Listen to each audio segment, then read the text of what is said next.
Israel Adesanya may be on a 3-fight losing skid, but he has never let his failures affect the way he treats his teammates. The former 2-time middleweight champion is a genuine team player, as his teammate, Kai Kara-France, recently revealed a pivotal role the Last Stylebender played in his career. It appears that "Don't Blink" is only in the UFC because of Adesanya. Ahead of his UFC 317 co-main event title fight against Alexandre Pantoja, Kai Kara-France made a heartwarming revelation about how Israel Adesanya gave him the biggest surprise of his life. As we all know, he's been training with the former 2-time champion for a long time.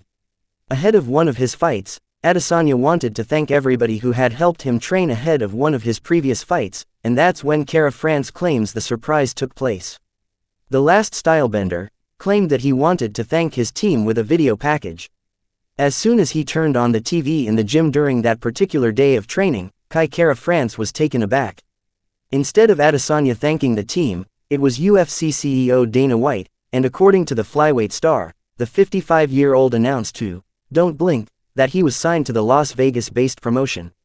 "Izzy surprised me. Izzy, I remember, he just fought in the UFC, he just had 2 fights in the UFC, and it wasn't like I'm familiar to him doing, like a thank you favor for helping out in his camps," Kai Kara-France told Demetrius Johnson on the latter's YouTube channel. "At training one night, there was a TV on the mats, and then Izzy's like, I'm just gonna put a video to say thank you to everyone. And Dana White popped up, and then he said my name.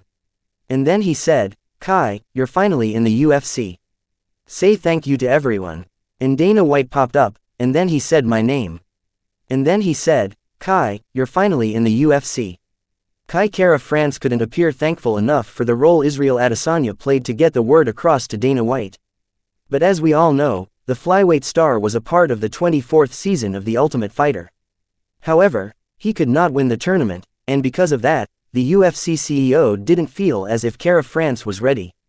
But the 32-year-old claims Adesanya insisted on getting him signed, and voila, he's now a top flyweight in White's promotion and is worth around $1 million.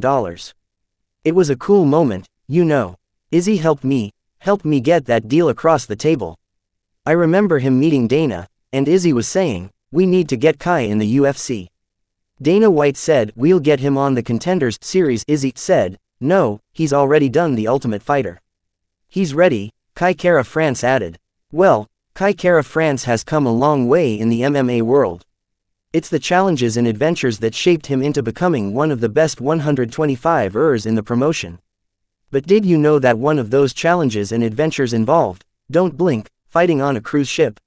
Here's what we know. Before entering into the bright lights of the UFC, Kai Kara-France was competing in the local, regional scene, making a name for himself as he increased his credibility with each passing fight. But in his first international fight, the flyweight star fought on a cruise ship in Phuket, Thailand.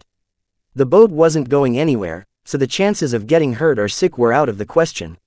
While that was a unique experience for Kara-France, he also found it quite hilarious.